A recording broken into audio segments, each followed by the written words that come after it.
지난 7월에 저희가 소개를 했던 사건입니다. 아동학대 사건인데 이번에 항소심 재판이 열렸습니다. 백 기자 먼저 사건 내용부터 정리해 주시죠. 네, 인천에서 일어난 일인데요. 기온이 영하 1도까지 떨어졌던 지난 3월에 여자아이 한 명이 8살짜리 여자아이 한 명이 집에서 숨졌습니다. 사망 직전에 친어머니가 아이가 대소변을 잘 못 가린다며 옷걸이로 수차례 때리고 찬물로 씻기고 화장실에 방치한 걸로 드러났습니다. 이붓 아버지 역시도 귀가해서 쓰러진 8살짜리 아이를 보고도 게임만 계속했었던 겁니다.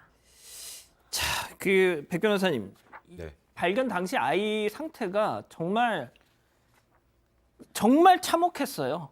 네, 제가 이건 설명하기도 참 힘드네요. 그 당시에 이제 아이의 상태를 살펴보면 키가 110cm 정도 됐고 몸무게가 13kg 정도 됐습니다. 8살 아이였어요. 8살 아이들 평균 몸무게가 제가 알기로 26에서 27kg 정도 맞습니다. 되는데 딱 절반이었습니다. 딱 몸무게도 절반밖에 되지 않고 기저귀까지 사용을 한 적이 있었고요. 아휴. 이런 얘기가 돼 있더라고. 보건감정서에 온몸에 살이 없어서 뼈대만 드러났고 지방층 자체가 손실이 돼 있어서 완전히 이렇게 빼빼 마른 상황에다가 위와 창자에 음식물이 전혀 없었다라는 보건감정서를 보면서 과연 이 계부와 이 아이 엄마가 이 아이를 어떻게 생각한 건지 참 가슴이 많이 아픕니다. 소장님, 이게 참 자기 배 아파서 낳은 딸이에요. 어? 네. 아니 그러니까 저는 모르겠어요. 이게 전 남편의 소생이라서 그 미움을 그렇게 화풀이했는지는 모르겠습니다만 그렇다 치더라도 자기가 배 아파서 낳은 아이 아닙니까? 네, 좀 복합적으로 보이는데요. 일단 이 여성 20대 여성과 20대 남성이죠. 그러니까 맨 처음에 전 남편 아이들의 아빠는 이제 다른 사람입니다. 결혼을 해서 아이를 낳았고 그 전 남편하고 불화가 생기면서 이제 이혼을 하고 양육을 포기해서 시설에 맡겼어요. 그래서 시설에서 아이들이 1년 조금 넘게 자랐거든요. 근데 지금의 남편과 재혼을 하면서 아이를 내가 다시 기르고 싶다라고 이제 적극적인 의지를 보면서 집으로 데리고 왔어요. 그럼 이런 과정을 보면 그래도 아이를 길러보고 싶은 의지가 있었던 거 아닌가라는 생각이 드는데 그 다음 이제 행동이 너무나 말도 안 되고 엽기적이기 때문에 정말 마음이 있었던 건지 아니면 앵커께서 얘기하신 대로 전 남편에 대한 미움과 이 아이들에 대한 미움이 기본적으로 많았던 건지 아니면 양육을 어떻게 하는지 전혀 몰라서 이런 일이 발생한 건지 모르는데 어쨌든 아이가 이렇게까지 학대를 한 데는 소변 대소변 문제가 있습니다. 예. 아이가 이제 대소변을 우리가 보통 유분증, 윤호증이라고 얘기를 해서 어느 정도 5, 6세가 넘어가면 이제 배변을 스스로 가리게 되잖아요. 근데 아이들이 못 가린 거죠. 예. 그러니까 이제 적절하지 못한 장소, 그냥 집 마루라던가 이런 사람들이 있는 장소라던가 이런 데서 이제 소변을 본 것 같아요. 그런데 많은 엄마들이 이제 이런 경우에 스트레스 받지만 그래도 아이가 이게 심리적인 스트레스 때문이라는 생각이 자동적으로 들잖아요. 예, 예. 근데 물론 방광에 문제가 있거나 가족력이 있을 수는 있지만 이 아이 같은 경우에는 시설에도 있었고 누가 봐도 아이가 뭔가 굉장히 스트레스 받고 그렇죠. 심리적으로 위축돼 있구나 생각을 할 텐데 이 엄마 그런 생각을 한 게 아니고 이 문제로 본격적으로 학대를 해서 아이를 못 때리고 이런 건 넘어서서 대소변을 또 먹기까지 하고 이런 식으로 학대를 했기 때문에 또 남편도 거기에 동참하고 굉장히 엄마로서는 정말 최악의 양육을 한 상황입니다. 이 엄마라는 사람이 얼마나 엽기적이었냐면요. 변기에 있는 소변을 빨대로 이렇게 하게끔 또 했고 또 팬티에 대변이 묻은 그 팬티를 입에 물게 했답니다. 예? 이게 사람입니까 이게? 자, 그런데 이 부부 수사 초기 때는 난 안 죽였어요. 죽인 거 아니에요. 이랬다면서요. 그러니까 아동 학대 혐의 정도는 인정했지만 살인은 결코 아니다 이런 주장을 했습니다.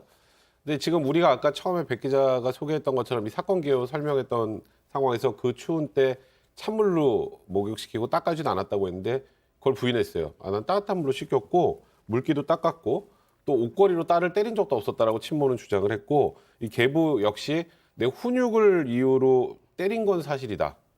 이게 훈육인가요? 아이 몸무게 아까 보시면 아시겠지만 예. 그리고 아이가 죽길 바라지 않았고 지금처럼 가족과의 생이별을 하면서까지 그런 일을 저지르지 않았으니까 선처해달라 이렇게 눈물로 호소를 했다고 합니다. 그럼 이쯤에서 체크포인트 짚어보죠. 엄마가 그랬어요. 자, 재판이 시작됐습니다. 이 부부의 주장 당연히 거짓말이라는 게 드러나게 됐죠. 그런데 특히 이 숨진 딸 아이의 오빠가 한 진술이 결정적이었다고요. 네, 그렇습니다. 지금 이제 이 아들 나이가 9살인데요. 9살이면은 그래도 이제 그 사물을 변별할 수 있을 능력은 충분히 있죠. 그래서 이 동생을 학대하는 그 과정을 전부 다 지켜봤다라고 하면서 이 경찰 조사를 4번에 걸쳐서 받았는데 매우 구체적인 진술을 했습니다. 그래서 어떻게 얘기하냐면 동생이 사망했던 그 당일날 원격 수업이 끝난 뒤에 집에 와가지고 화장실에서 용변을 보는데 동생이 이렇게 넘어지는 소리를 들었다는 거예요. 그러면서 엄마가 하는 얘기가 얘 또 오줌 쌌다라고 하면서 옷걸이 같은 것으로 10차례에서 15차례를 때리는 소리도 났다. 그래서 나중에 보니까 화장실에서 이제 그 샤워를 한 그 동생이 쭈그리고 앉아서 이제 떨고 있는데 엄마가 물기도 닦아주지 않았다. 그래서 이제 평소에도 엄마는 이 동생을 찬물로 샤워를 시켰다. 이 여름에도요, 이 찬물 샤워하면은 추운데요. 맞습니다. 그래서 이 동생의 엉덩이, 발 여기에 흉터 딱지가 떨어져 피가 나고 있었다라고 기억을 하고 있고요. 그래서 이 재판부에서는 이 아들이 진술하는 것에 대해서 직접 겪지 않고서는 도저히 얘기할 수 없는 것을 얘기를 하고 있다. 그 정도로 구체적이다. 그리고 이제 그 이외에도 피고인들의 과거 학대에 대해서도 범행 도구라든가 방법이라든가 이것에 대해서 소상하게 이제 얘기를 하고 있는데요. 실제로 이 나중에 피고인들의 그 휴대폰에서 찾아냈던 그 피해자의 상처 사진하고 일치가 되고요. 이 9살 아들도 역시 학대를 당하긴 했지만 일부러 부모가 더 무거운 처벌을 받기 위해서 거짓 진술을 한 것으로는 생각을 하지 않는다라고 판단을 했습니다. 자, 백 변호사님, 그럼 1심 재판부 판단 어떻게 나왔습니까? 일단 이 9살 오빠의 진술의 신빙성을 인정을 했습니다. 그러니까 그동안 이 부부가 했던 말들은 전부 다 거짓이라고 판단을 한 거고요. 그리고 지금 우리가 말을 하고 있지만 굉장히 죄질이 안 좋잖아요. 예. 그리고 아이가 정말 윗속에 음식물 하나 없이 8살에 13kg 정도로 발견이 됐다면 이 정도 상황이라면 살인의 고의도 충분히 인정이 가능하다라고 해서 검찰이 이들 부부에게 징역 30년씩을 각각 구형을 했는데 1심 재판부 그대로 선고했습니다. 자, 이 항소심이 열렸습니다. 항소를 해서. 자, 그런데 정말 충격적인 제가 사실을 하나 더 말씀드리면 저 학대 그리고 살해 행위가 벌어질 때 이 엄마 태중에는 또 아이가 있었어요. 임신을 한 상태에서 저런 학대를 해서 애를 죽였습니다. 자, 그러니까 지금 시간이 좀 지났으니까 항소심 지금 공판이 열렸을 때 애가 태어났겠죠? 재판을 받는 내내 그 아이를 품에 안고 재판을 받았답니다. 그러니까 저는 이게 무슨 전략적인 이런 좀 동정심을 사기 위한 그런 게 아닐까라고 좀 의심도 하게 되는데, 자, 그러면 백 변호사님, 네. 항소심 재판부 역시 이 오빠의 진술을 인정했나요? 항소심 역시 1심과 동일하게 판단을 했습니다. 그 이유는 아까 오 교수님이 자세하게 설명을 해주셨습니다만 9살 아이가 겪지 않고 그걸 꾸며내서 이야기를 일관되게 하는 건 사실상 불가능에 가깝다고 판단을 한 거고요.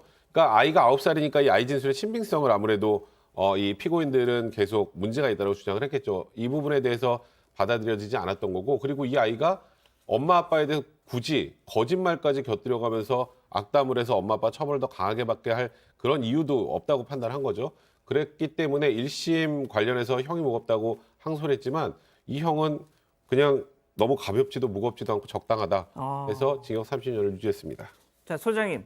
일단 그 엄마란 자와 아빠라는 자가 30년 징역을 살게 됐는데, 네. 자, 그럼 이 오빠는 졸지에 뭐가 됐든 보호자를 잃었고, 네. 또 그 갓난 아기, 지금 막 태어난 이 아기, 네. 역시 30년 동안 부모가 누군지도 모르고 또 이렇게 시설에 가야 될 운명에 놓이는 거 아닙니까? 저는 사실 이 스토리가 너무 강하고 이 엄마 아빠 문제도 있고 사망한 아이도 있는데 개인적으로 가장 마음이 아프고 걸리는 게 이 오빠예요. 왜냐하면 이 오빠는 똑같은 학대를 받은 아이면서 평생 이런 걸 떨쳐버릴 수가 없을 거예요. 내가 고자질해서 엄마 아빠가 30년이나 아이고. 감옥에 있다. 네, 그러고 내가 내 동생을 지키지도 못했다. 이런 것들이 본인의 자기 문제만 감당하기도 힘든데 이런 거를 굉장히 감당을 하면서도 또 계속 돌봄을 못 받게 될 확률도 높거든요. 그래서 우리 사회가 이 둘째 아이 정말 그 아이가 뭘 잘못한 게 아니고 엄마 아빠가 잘못해서 이렇게 된 거라는 것, 이 아이를 어떻게든지 돌볼 수 있는 그런 좀 환경이 됐으면 좋겠고요. 그 태어난 어린아이도 마찬가지입니다. 알겠습니다.